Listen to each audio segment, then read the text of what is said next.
Let's be real for a minute. We are absolute pros at beating ourselves up, aren't we?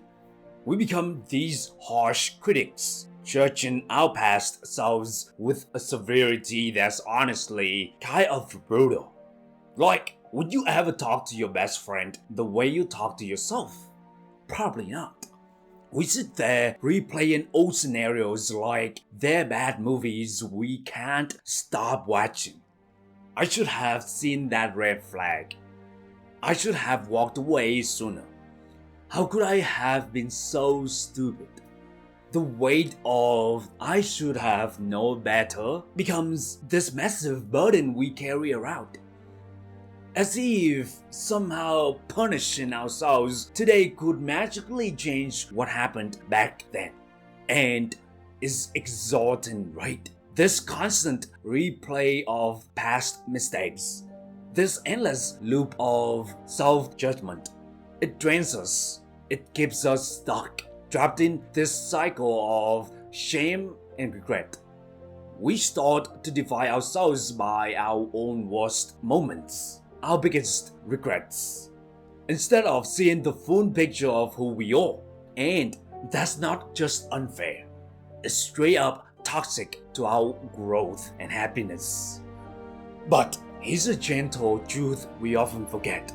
That version of you, the one who stayed too long in that relationship, who trusted someone who broke your trust, who saw the best in people even when they showed their worst. That person was navigating life with a completely different map than the one you have today. Think about it.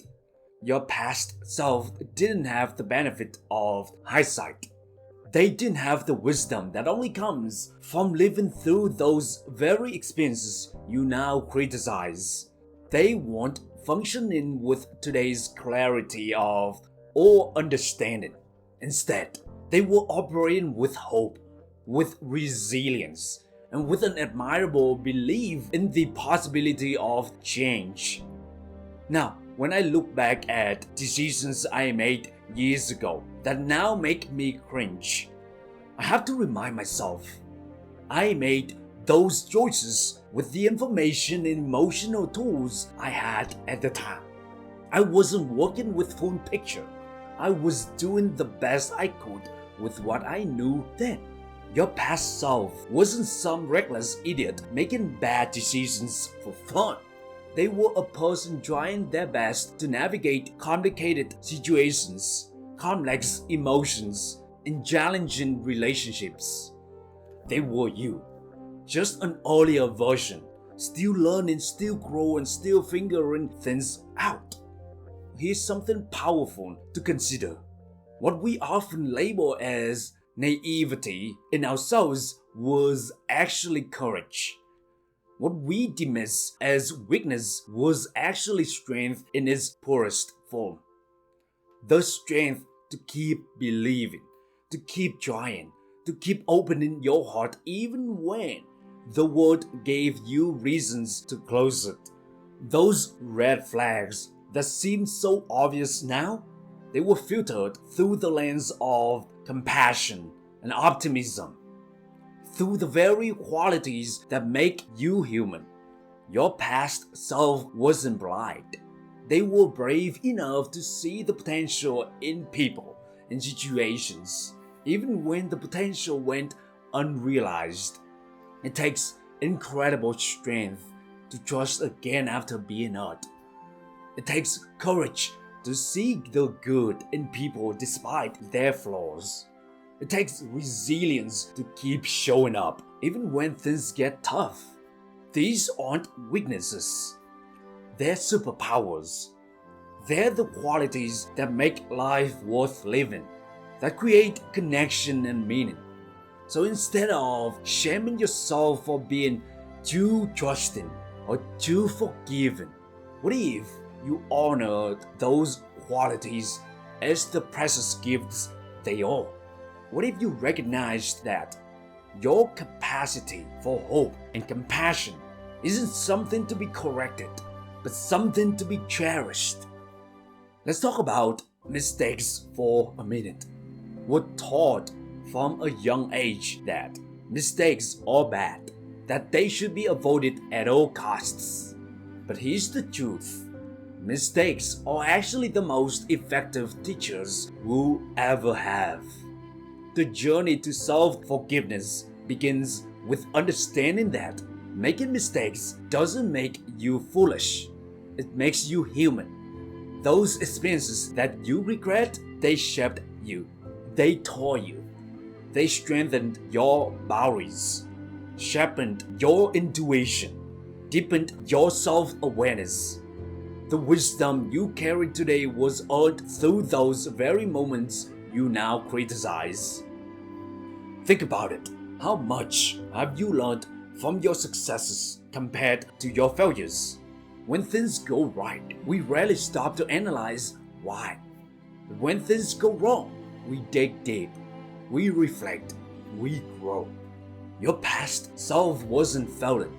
They were gathering the insights and experience that make you who you are today. Every relationship that didn't work out told you what you do and don't want in a partner. Every job that wasn't the right fit helped clarify your true path. Every time you trusted someone who let you down, your intuition got a little stronger. These weren't wasted experiences. They were investments in your growth. So perhaps it's time to extend to yourself the same grace you so readily offer others. I mean, think about it. If your best friend came to you beating themselves up about a past mistake, what would you say? Would you pile on the criticism? Of course not. You offer compassion, perspective, understanding. It's time to acknowledge that your past self wasn't doing their absolute best with the tools and knowledge they had at the time. To understand that, self-forgiveness isn't about condoning mistakes. It's about releasing yourself from the prison of past regrets so you can move forward unburdened. Here's a practice I found helpful. When you catch yourself in the spiral of self-judgment, take a moment to speak to your past self like you would speak to a dear friend. Hey, I know you were doing your best. I know you were trying to see the good to make things work.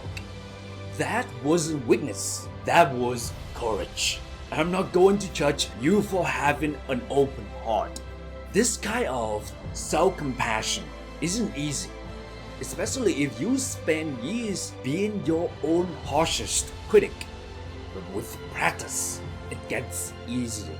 And the freedom that comes from releasing self-judgment is absolutely worth the effort. Your past self got you here, and through all the heartache and confusion, through all the trials and lessons, they deserve your compassion, not your condemnation. After all, they were simply writing the earlier chapters of a story that's still unfolding. Your story of growth, resilience, and eventually triumph. So as you move forward, remember this: your mistakes don't define you. Your past doesn't determine your future. You are a constantly evolving work in progress, learning and growing with each experience. Give yourself permission to leave behind the weight of self-judgment and step into a future defined by self-compassion and grace.